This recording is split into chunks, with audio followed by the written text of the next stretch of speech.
Guitarist Ronni Le Tekrø, the only consistent member of TNT, has just released the fantastic album Bigfoot TV, his first solo album for 6 years, and boy, is it a cracker. I'm delighted to be able to talk about Bigfoot TV with Norway's most famous rock expert. Ronni, welcome to Metal Talk. Thank you, sir. Zakk Wylde said in an interview years ago that he loves you. When he did Miracle Man on his first Aussie record, he said he used your guitar tone from 10,000 Lovers as a reference. You've always had a great reputation in the business. Does that make you proud? I think so. I kind of always felt that I have had my own tone, if I dare say so. So. But I never expected it to go that far, you know. Although I see that I'm like an underground kind of guitar hero, but I like it underneath the surface. Yeah, that's cool. That's cool. You're in your studio located in the woods of Toten in Norway, are you? Yes, I am. Excellent, excellent. So COVID was certainly a disaster for musicians and their teams, but I imagine that at least you had a quiet, remote place to channel your creativity. Yeah, I had. So that was actually great. So I was able to focus like I haven't done for years. So that would be the positive side of it, the kind of focus. Economically, of course, it's been a tragedy for everybody except AC/DC and Iron Maiden, I guess. Yeah, but my wife's from Slovakia, so we've got a place over there, you know, at the foot of the mountains, yeah, by the forest and things like that. So, oh, great! Yeah, so that's pretty cool. So great. No, Bigfoot TV. I absolutely love the album. Thank you. There's some fantastic songs throughout. Yeah. I'm really looking forward to being able to cook a barbecue in England and with it playing. Did you make a decision to focus the album more on songwriting rather than a vehicle for your guitar talents?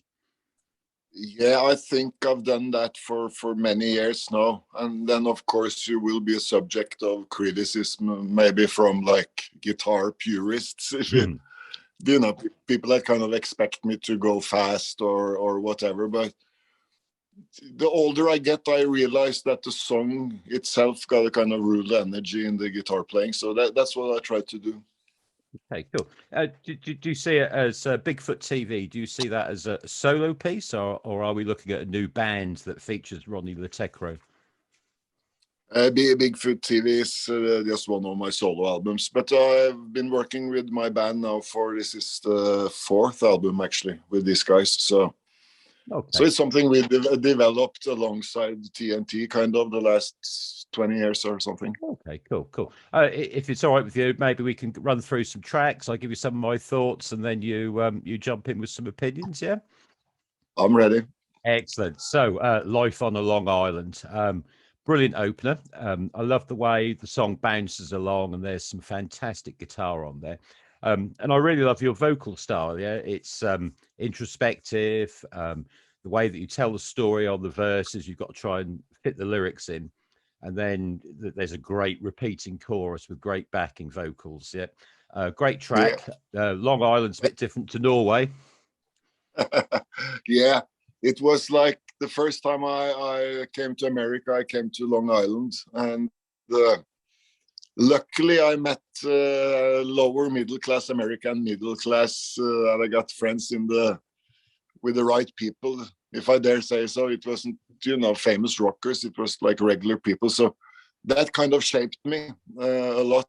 Also coming from industrial workers myself, I'm labor class, so that was interesting to kind of see that those Americans, they're pretty much like us, the same dreams, and yeah, and and they're more radical than you would. Yeah, definitely. think. It's a great opening to the album. And for me, when I listen to the albums, I like to listen to old school as a whole body of work that you listen from start to finish. Yeah. Whereas a lot of today's music is presented as a set of streamed singles. Do you miss the old vinyl style of listening to music? I do. But I just kind of listen to vinyl myself. I don't I never play music that's was made after 79 or something. So right, okay. I constantly get that vibe when I'm relaxing and listening to music. That's what I do. I listen to full albums, and that's what I'm trying to do in my work too, to create, the good old LP vibe or composition that lasts for 40 minutes. Yeah, that's cool. It's the way I was inspired to listen to it as I started listening to it. Yeah, it's like, whoa, it really creeps up on you. Demons, I love Demons. There's a wonderful opening and closing acoustic guitar framing a fantastic riff. Yeah. The lyrics, open you say, all I have is emptiness inside. And to close, you say, and that the reason I need to have an angel by my side. It's is that kind of personal lyric? Is there some tragedy behind that? It is. There's a topic in this album, and that's about losing friends. Like a track we get to later in the conversation, A Handful of Time, is pretty much about the same thing. That there's demons and death all around us, and we just kind of got to navigate. Yeah, it's a beautiful song. That's really cool. And then of course you go on to Moving Like a Cat, yeah, which was great too. Yeah, I was smiling, yeah, especially on the style of the outro solo. That's okay, I hope. Yeah. When I listen to that track, I smile every time. So. And that was kind of the intention too. Cool, that works. So rock doesn't have to be dark all the time. No, this is very true. The Black Rose, yeah, is another great standout. I've said before I love your vocal style on the album, but this one's a really nice dramatic track. Yeah. So that kind of single heavy note, which runs down the scale in the chorus, is a really nice kind of repetitive focus point for the song. It gives it rhythm and presence, yeah, and great song emphasis. Yeah. Can you tell me a bit more about the composition behind that? It was actually a song I spent a lot of time composing and writing it. It felt like it was almost there. For like 3-4 days, but I didn't give up. And then those C parts and those weird harmonic structures came along. So, and I've had the feeling that there's been a black angel just spreading its wings around us, kind of with the corona. Then we go from corona into we go into war. And I'm thinking, what's next? Well, I'm telling you, that's UFOs for real. Right. Okay. Yep. Right. What's next? Now we've had the plague. Now it's war. When the war is over, it's UFOs. That's next. Cool. I wouldn't be surprised actually. A Handful of Time is a really cool song as well with a great chorus. I love towards the end where you've got the doubled guitars and the beautiful outro solo. Can you talk about the theme of that song? That's about my friends that I lost the last, I would say, 3-4 years. A lot of actually real close friends, like guys I've been going on vacation with, right? They died for various reasons, cancer, MS, different. So it's about realizing that at my age, it's just a handful of time left. Right. And yeah. So the first verse in the song is dedicated to my dead friends, and the second verse to my friends that's still alive. So okay. Wow. I thought that was an interesting topic to kind of dig into my own thoughts about these things. Yeah, it certainly makes the song more poignant. Then you've got New Day in the Morning. Is that your Beatles inspired piece? Yeah, you know, I'm so fucking Beatles influenced, and I've always been. You know, there's only been one prophet on the planet, and that's John Lennon. That's my opinion. So, but I think on that song, I really was looking for that early 70s, late 60s, Yep. 70s vibe. Yep. In the recording, and I listened to a lot to All Things Must Pass and some of the early Lennon stuff, and man, it was really hard to get that sound in place. Yeah, I can imagine. I had to just reduce the amount of microphones, just put 2-3 microphones on the drums, for instance, you know, to get that close vibe. And yeah, and hey, that's what we need a new day in the morning.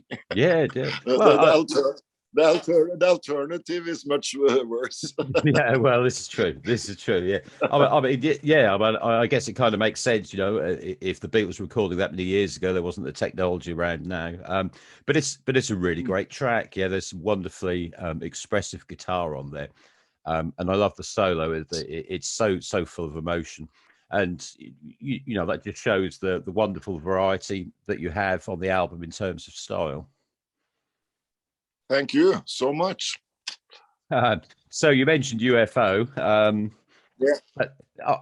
You know, you're back with a great riff there and powerful guitars to start. I don't want to sound boring, but you know, this is another really good track. Is that you and Leaf on the choral backing R's? Excuse me, you was talking about the vocal end of it? Yeah, so in the chorus, as you're singing the chorus, there's the R's in the background. Is that you and Lee both singing there? Yeah, that's two of us singing. I think 3. I think my keyboard player is singing backups. So I just wanted that massive fucking jet landing type of blow it out of proportions. Because I had the Close Encounter in 1994, so the whole song is about specifically that. Right. What happened to me that night. Yeah. Okay. So I mean, there's a nice psychedelic part in the middle, and then the you know the when you're in a UFO chorus is a great returning part to the song. Yeah, well, I think it's I mean, it's a strange tune, but hey, no, it's cool. It's cool. Yeah, everything shouldn't be free. Everything shouldn't be 3 chords, wham bam. Thank you, man. The final track, Eye of the Woods, is a really powerful piece. I love the solo. I love the way you scowl, you dirty old bastard. I mean, you're totally right in the drive and the motive behind the song. I mean, we see that in Slovakia. So, you know, every summer there's a particular spot that I always take a photo of. Because I've got a history year on year of the diminishing forest there. Right. In terms of which is it's heartbreaking because obviously they are the oxygen makers. So, and I have like most personal relationship to these trees because I sense that they are alive and they have feelings, and studies from you know the last couple of years show that they actually communicate and they have emotions and all that stuff. So So where will we be in 100 years? I don't know. I mean, I can kind of understand that, because when I'm in the wilds of Slovakia, there's nothing there, it's just trees and mountains and streams and things like that, and you can really, when you're out mushroom picking and things like that, you really get to connect in a way that people. In a way that people don't see in towns, and especially when you look at the deforestation statistics on the internet, the large areas that are being scraped away, it's incredible. Do you think with obviously with the bad news overload with COVID and now the war, you know, kind of the climate and deforestation and things like that have really kind of taken a back seat, haven't they? Does that sort of thing worry you? Yeah, because it's I mean, it's people my age that create all this fucking mayhem on the planet and war and shit. So when the focus should be the environmental problem now and the poverty, and we have enough problems on the planet, we don't need fucking war in addition. Yeah. So that's my stand by it. That the history is full of idiots. So, and Europe, we stand united in this. So yeah, totally agree. So like I say, as an album, brilliant, congratulations, love it. Are there plans to tour it? Yeah, I'm starting gigging some gigs in Scandinavia in May, and I didn't get too many offers, but we're talking maybe a dozen gigs through the summer. So that's cool. Something is happening.